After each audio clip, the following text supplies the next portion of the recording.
show them the money if you want to get things done. Well, that's not what a friend of mine told me. Maybe you know him. His name is Abraham.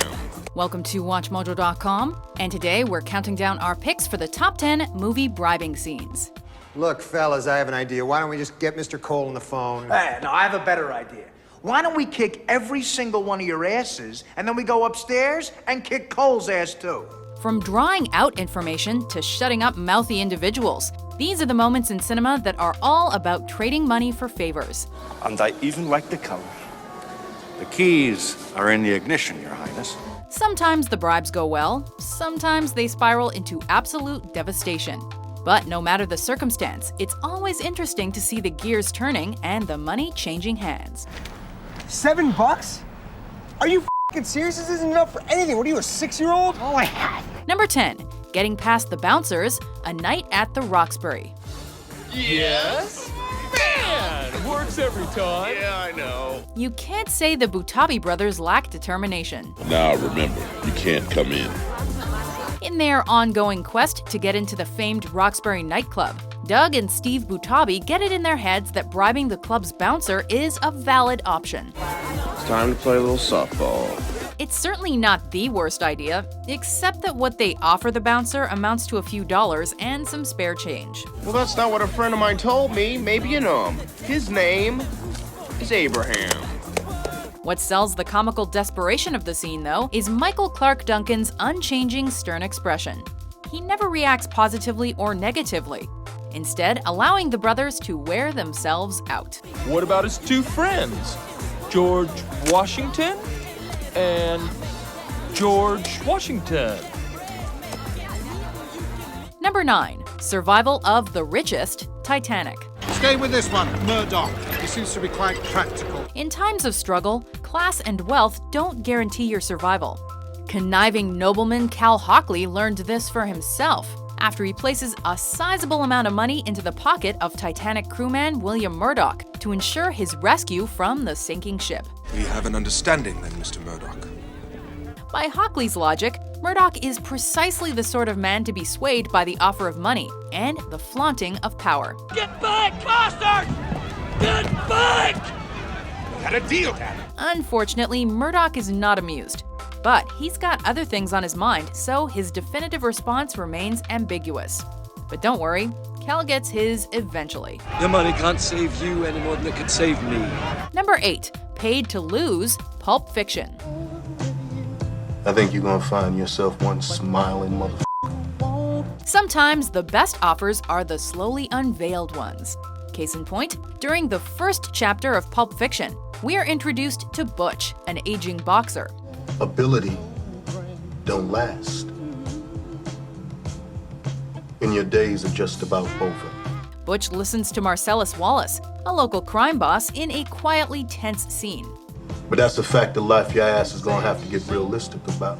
As Wallace brings up various topics, Butch's lack of success, the question of retirement, the effect of age on one's career, it becomes abundantly clear what we're witnessing is one man trying to persuade another. Motherfuckers who thought their ass would age like wine. If you mean it turns to vinegar, it does. By the time money is shown, there's no doubt what kind of deal is taking place. You might.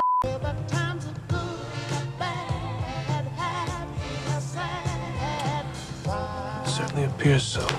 Number 7, he'll take the Rolls Royce. Indiana Jones and the Last Crusade. The keys are in the ignition, Your Highness. Everyone has their price, but some demands are odder than others. Such is the case in Indiana Jones and the Last Crusade, when Nazi supporter Walter Donovan speaks with the Sultan of Hatay. Rolls-Royce Phantom 2. 4.3 liter, 30 horsepower, 6-cylinder engine. Needing to get the Nazis through the country, Donovan offers the finest in German treasures as a bribe. But the Sultan only has one thing on his mind: the Germans' Rolls Royce. And I even like the color.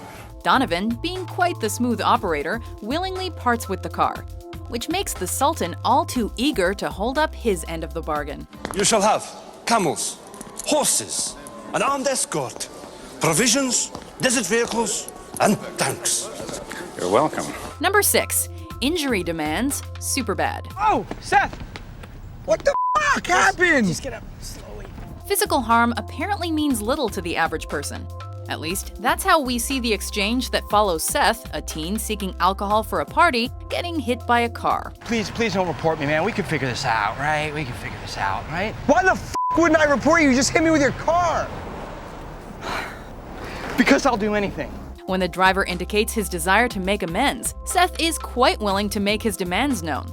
He requests that the driver hand over all the money he has. Well, I'll be honest with you for a second. Okay. You better get us a shitload of cash or a shitload of alcohol or you're going to f***ing prison. Only trouble is, the driver doesn't have much in the way of cash. $7? Are you f***ing serious? This isn't enough for anything. What are you, a 6-year-old? What he does have is an invite to a party where booze and girls await. I'm going to this party right now, bro. Okay? It's got booze, it's got girls. Booze and girls equals, I don't know, do you? Number 5. Donuts, eh? Strange brew. Good morning.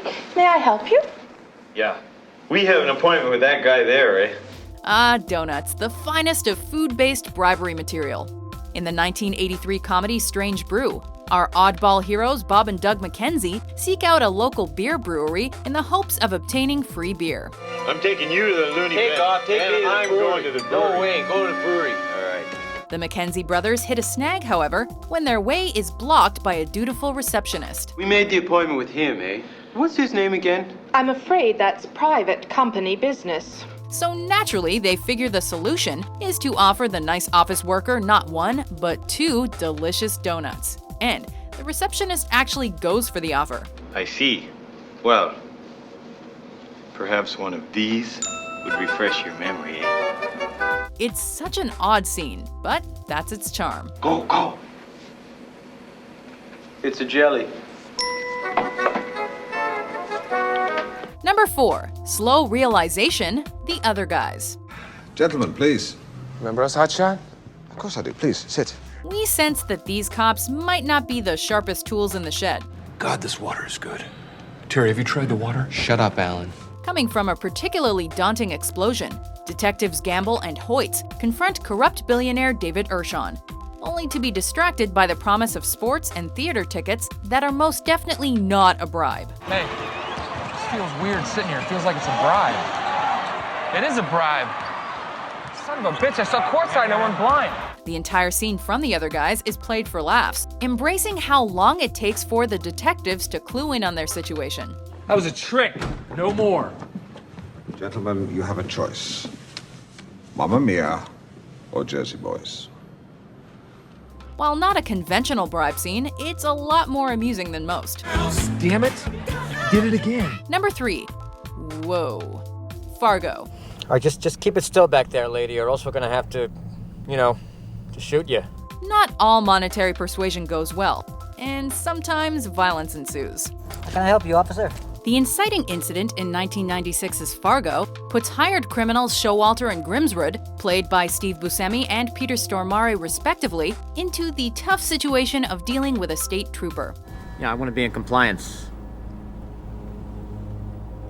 I was just thinking we could take care of it right here, in Brainerd. The criminal duo gets pulled over, doing their best to talk and eventually buy their way out of a messy situation.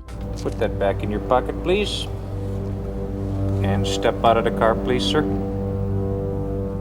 Unfortunately for the trooper, it's just not enough to abate natural suspicion. Such a shame.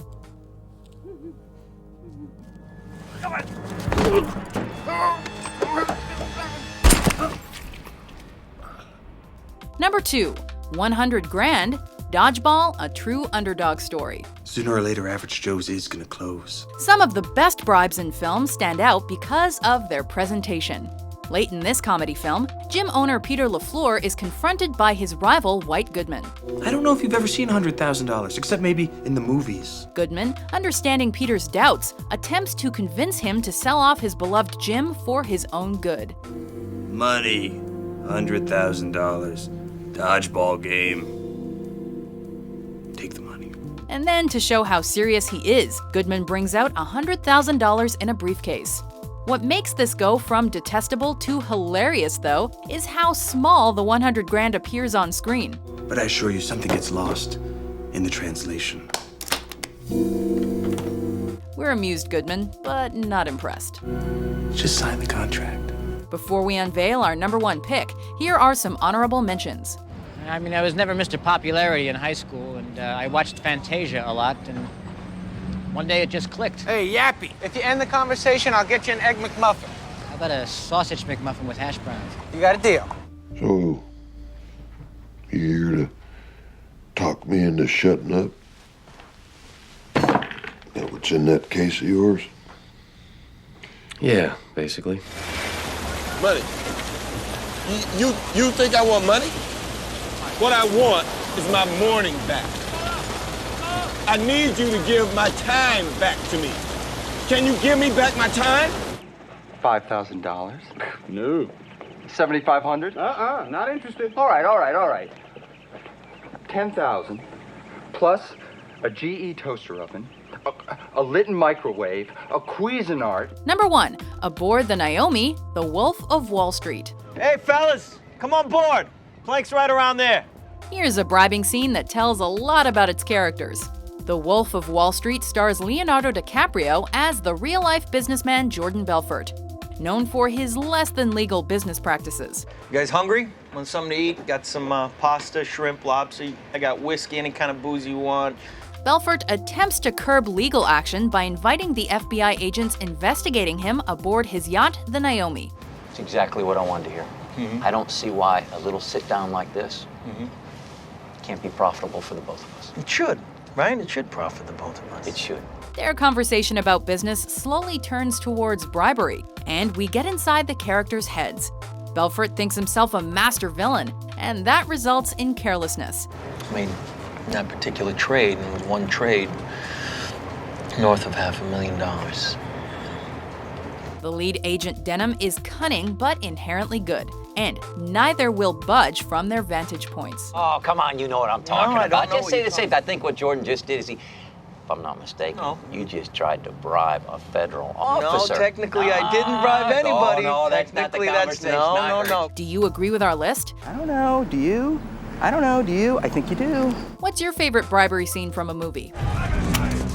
Any more women and children? Your money can't save you any more than it could save me. For more captivating top 10s published every day, be sure to subscribe to WatchMojo.com. And look who else we got.